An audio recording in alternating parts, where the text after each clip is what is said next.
আমার জ্বালানির কারণে প্রত্যেক দিন নতুন নতুন প্রতিষ্ঠানগুলো বন্ধ হয়ে যাচ্ছে। এখন এই সময়ে আমার এনবিআরকে টার্গেট দেওয়া হয়েছে 6,04,000 কোটি টাকা। এক ধরনের সরকার দল নিজের মতো করে এই সিদ্ধান্ত নেয় এবং এক ধরনের চাপিয়ে দেওয়ার প্রবণতা রয়েছে। দিন শেষে ইজ অফ ডুইং বিজনেসের জন্য ব্যবসায়ীদেরকে যে হয়রানি করার যে বিষয়গুলো রয়েছে, পোর্টের মধ্যে হয়রানি করা, এনবিআরে হয়রানি করা, ব্যাংকের মধ্যে হয়রানি করা, এগুলাকে কমিয়ে নিয়ে আসা। আপনারা জানেন যে আজকে অর্থ মন্ত্রণালয় সম্পর্কিত স্থায়ী কমিটির দ্বিতীয় বৈঠক ছিল। অর্থ মন্ত্রণালয় সম্পর্কিত স্থায়ী কমিটির প্রথম বৈঠক হয়েছিল 26শে জুলাই 2026 সালে, আর আজকে ছিল দ্বিতীয় বৈঠক। প্রথম বৈঠক যখন হয়, প্রথম বৈঠকে আপনারা জানেন এই কমিটিটি খুবই একটা গুরুত্বপূর্ণ একটা কমিটি। প্রথম বৈঠকে সরকার দলীয় কিছু সদস্য এই গুরুত্বপূর্ণ মিটিংয়ের এজেন্ডা বা আমাদের স্টাডি ম্যাটেরিয়াল আগে থেকে প্রোভাইড করা সত্ত্বেও প্রথম মিটিংয়ে এসে বলেছিল ওনারা প্রস্তুতি নিয়ে আসেন নাই, মিটিং টাইম কমায় দেওয়া হোক, দ্রুত করা হোক, এবং এক ধরনের তাড়াহুড়া ছিল এবং প্রথম মিটিংটা এক ধরনের 1 ঘন্টার মধ্যে একটা আনডিসকাসড, হাফ পার্শিয়ালি ডিসকাসড অবস্থায় মিটিংটা কমপ্লিট করা হয়। তো আমরা প্রথম দিকে মেনে নিয়েছিলাম যেহেতু প্রথমবার মিটিং ছিল। আজকে দ্বিতীয় মিটিংয়ে এসেও আপনারা দেখেছেন আজকে দ্বিতীয় মিটিংয়ে আমাদের যে এজেন্ডা ছিল, আমাদের গুরুত্বপূর্ণ এজেন্ডা ছিল আজকে প্রথম মিটিংয়ের হচ্ছে সিদ্ধান্ত নিশ্চিতকরণ, আমাদের এনবিআর এর যে কাঠামোগত সংস্কারের বিষয়ে আলোচনা হওয়ার কথা ছিল, ট্যাক্স জিডিপি নিয়ে আলোচনা হওয়ার কথা ছিল। কিন্তু আমরা দেখেছি মিটিং শুরু হতে না হতেই মাননীয় অর্থমন্ত্রী পজিটিভ ছিলেন, কিন্তু সরকার দলীয় একাধিক সদস্য আমরা দেখেছি আবারই একই কথা, যে মিটিং তাড়াতাড়ি শেষ করা হোক, এটা আরেকদিন আলোচনা করা হোক, আবার অন্য মিটিং আছে তাদের। এইভাবে এই মিটিংয়ের যে গুরুত্ব, আমরা মনে করি এই মিটিংয়ের গুরুত্বের সাথে এক ধরনের এই মিটিংকে অবহেলা করা। এবং আপনারা দেখেছেন আজকের মিটিংটাও 3টে এজেন্ডার কোনো এজেন্ডাকে পূর্ণভাবে শেষ করা হয় নাই। 3টাই এজেন্ডা ছিল, 4টে এজেন্ডা ছিল, একটা এজেন্ডাকেও শেষ করা হয় নাই। মাননীয় মন্ত্রী মহোদয় চেয়েছিলেন, কিন্তু সরকার দলীয় কিছু সদস্য এই জায়গায় এই মিটিং দ্রুত শেষ করার জন্য এবং একটা এজেন্ডাও তারা কোনো সিদ্ধান্ত আসতে পারে নাই। আপনারা যদি এই অর্থ মন্ত্রণালয়ের সভাপতির কাছে জিজ্ঞেস করেন যে কোন এজেন্ডার কোনো সিদ্ধান্ত আসছে কিনা, কোনো এজেন্ডার কোনো সিদ্ধান্ত আসে নাই, একটা এজেন্ডারও কোনো সিদ্ধান্ত আসে নাই।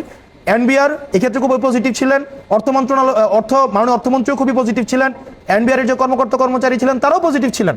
কিন্তু এখানে সরকার দলের কিছু সদস্য এই কমিটিটাকে একটা অলংকারিক কমিটি হিসাবে নিয়েছে।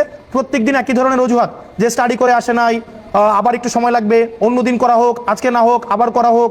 অর্থ মন্ত্রণালয়ের এনবিআর বিষয়ের এই ধরনের কমিটিতে যদি এই ধরনের কথা বলা হয় যে মিটিং এর এজেন্ডা বড় হয়ে গিয়েছে, আবার সময় দেওয়া হোক, এই ধরনের এক্সকিউজ দেওয়ার প্রবণতা ছিল। এবং এক সময় আমি বলতে বাধ্য হয়েছি যে এই মিটিংকে আমি আসলে আপনাদের সিদ্ধান্তের সাথে আমি একমত হতে পারলাম না। আমরা মিটিং চালিয়ে যেতে চেয়েছি প্রত্যেকটা এজেন্ডার উপরে, কিন্তু মিটিং কমপ্লিট না করেই মিটিংকে শেষ করে দেওয়া হয়েছে এবং এই জিনিসটা খুবই আপত্তিকর হয়েছে। এবং আমরা আমাদের জায়গা থেকে এই জিনিসটা স্পষ্ট করি, আমরা যে বিষয়গুলো নিয়ে কথা বলতে চেয়েছিলাম বা কিছু বিষয়ে কথা বলেছি আমরা, সেটা হচ্ছে আপনারা জানেন এই সরকার জিডিপি প্রবৃদ্ধি টার্গেট করেছে 6.5%, কিন্তু আইএমএফ এই টার্গেট দিয়ে ওনারা প্রেডিক্ট করছে এটা ম্যাক্সিমাম 3.5%-এ যাবে।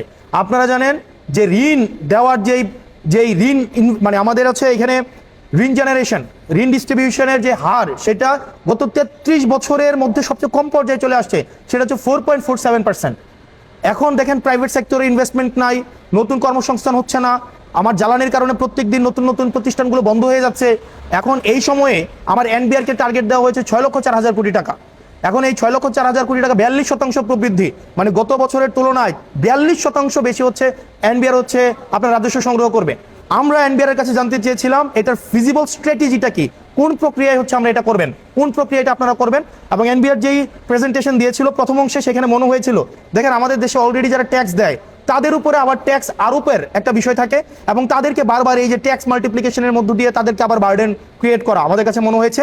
কিন্তু ট্যাক্স বেজ এক্সপানশনের কোনো ধরনের পলিসি, স্পষ্ট পলিসি আমরা দেখতে পাই নাই যে আমরা ট্যাক্স বেজ এক্সপানশনটা কিভাবে করব, নতুন করদাতাকে কিভাবে আমরা ট্যাক্সের আওতায় নিয়ে আসবো, এই বিষয়ে আমরা সুস্পষ্ট কোনো রূপরেখা পাইনি। আপনারা যদি দেখেন, কিন্তু ট্যাক্স যারা অলরেডি দিচ্ছে তাদেরকে আবার ট্যাক্সেরকে আবার নতুন করে কিভাবে ট্যাক্স আরোপ করা যায়, এই বিষয়গুলো নিয়ে কথাবার্তা হয়েছে। আমরা জানি বাংলাদেশের বিজনেসম্যানদেরকে অনেকেই আমাদের এই সিস্টেমেটিক কারণে অনেকেই হ্যারেস হয়ে থাকে। আমরা আমাদের জায়গা থেকে প্রস্তাব দিয়েছিলাম যে কন্ট্যাক্টলেস ট্যাক্স পেমেন্ট সিস্টেম, অর্থাৎ বিজনেসম্যানরা দেখা যাবে কি পোর্টের সাথে এবং ব্যাংকের সাথে যেহেতু সম্পর্ক আছে, তাদের এনবিআর এ কোনো যাওয়ার প্রয়োজন নাই, এনবিআর এ গিয়ে এখানে হ্যারেস হওয়া আমাদের এটার কোনো প্রয়োজন নাই। বরং আপনারা দেখেন, এবং আরেকটা বিষয় রয়েছে দেখবেন, এনবিআর তারপর ব্যাংক এবং পোর্টের মধ্যে চিঠি চালাচালির প্রক্রিয়া আছে। এই 2026 সালেও এসেও তারা একজন আরেকজনকে চিঠির মাধ্যমে তারা একটা বিষয় অবহিত করে, ফলতে যেটা হয় দেখা যায় যে আমাদের পোর্টে কোনো ধরনের ইম্পোর্ট এক্সপোর্ট আইটেম যখন আসে, এটা ডিসচার্জ করার সময়টা বেড়ে যায়। 5 দিনের জায়গায় সেটা হয়ে যায় 2 মাস 3 মাস, এবং আলটিমেটলি এই টাকাটা কিন্তু ক্রেতার উপরে চাপানো হয়। এবং আপনারা দেখবেন যে ব্যবসায়ীরা অনেকেই আছে, দেখা যায় বেশিরভাগ ক্ষেত্রে তারা যখন কোনো প্রোডাক্ট বিদেশ থেকে আমদানি করে এইচএস কোড সহ বা হচ্ছে এলসি সহ, এটা দেখা যায় 15 দিনের কাজ তাদের হচ্ছে গভীর নোঙরে দেখা যায় তাদের 3 মাস 4 মাস হচ্ছে তাদের কন্টেনারগুলো আটকে থাকে। এখন যখন তারা কোনো ইকোনমিক অর্থনৈতিক অসৎ উপায় অবলম্বন করলে তখন দেখা যায় সেটা আবার ডিসচার্জ করে দেয়। সেজন্য আমরা প্রস্তাব করেছিলাম এই কন্টেনারগুলোকে কিভাবে দ্রুততম সময়ে ডিসচার্জ করে দেওয়া যায়। ডিসচার্জ করে দিলে দেখা যায় যে একটা অসৎ উপায় একটা রয়েছে, আপনারা জানেন যে পোর্টগুলোর মধ্যে এটাকে যেন ডিজিটাল অটোমেটেড প্রক্রিয়ায় করা হয় এবং অ্যাপ্লিকেশন প্রোগ্রামিং ইন্টারফেসের মধ্য দিয়ে আপনার পোর্ট, ব্যাংক এবং এনবিআর এর মধ্যে যেন data exchange, real time data exchange করা হয়। এই বিষয়গুলো আমরা আমাদের জায়গা থেকে প্রস্তাব করেছি। আমরা আরও বলেছি যে আপনার যেই কমলাপুরে আপনারা জানেন যে একটা ডিপো রয়েছে, কমলাপুরে একটা কন্টেইনার রাখার জায়গা রয়েছে, এটার ইফিসিয়েন্সি যেন বাড়ানো হয় এবং এই ইফিসিয়েন্সিটা কবের মধ্যে এটা বাড়াবে এটা নিশ্চিত করার জন্য আমরা বলেছি। একই সাথে সাথে আপনাদের কাস্টমে আমাদের দেখা যায় 45,000-এরও বেশি আপনাদের এক্সপোর্ট, ইম্পোর্ট এবং এমটি কন্টেইনার ঝুলে রয়েছে, সেগুলোকে ক্লিয়ার করা এবং সেগুলোকে অটোমেটেড করা, এই বিষয়গুলো হচ্ছে আমরা উত্থাপন করেছি। এবং দিন শেষে যারা ট্যাক্স কালেক্ট করে, যে এআরও যারা আছে বা আরও যারা রয়েছে ফিল্ড লেভেলে যারা কাজ করে, আপনি দেখবেন এনবিআর থেকে তাদেরকে কোনো ধরনের লজিস্টিক সাপোর্ট ওই অর্থে দেওয়া হয় না, তাদের গাড়ি নাই, তাদের হচ্ছে ইন্সপেকশন অথরিটি নাই। আপনি যদি দেখেন এআরওরা যখন ট্যাক্স কালেক্ট করতে যায় ফিল্ড লেভেল থেকে, তখন দেখা যায় তাদেরকে বিভিন্নভাবে আক্রমণ করা হয়, হয়রানি করা হয়। এই বিষয়গুলো নিরসন করার ক্ষেত্রে এনবিআর কর্তৃপক্ষ কী ধরনের পদক্ষেপ নেবে সেটি আমরা জানতে চেয়েছি। দিন শেষে ইজ অফ ডুইং বিজনেসের জন্য ব্যবসায়ীদেরকে যে হয়রানি করার যে বিষয়গুলো রয়েছে, পোর্টের মধ্যে হয়রানি করা, এনবিআর হয়রানি করা, ব্যাংকের মধ্যে হয়রানি করা, এগুলোকে কমিয়ে নিয়ে আসা।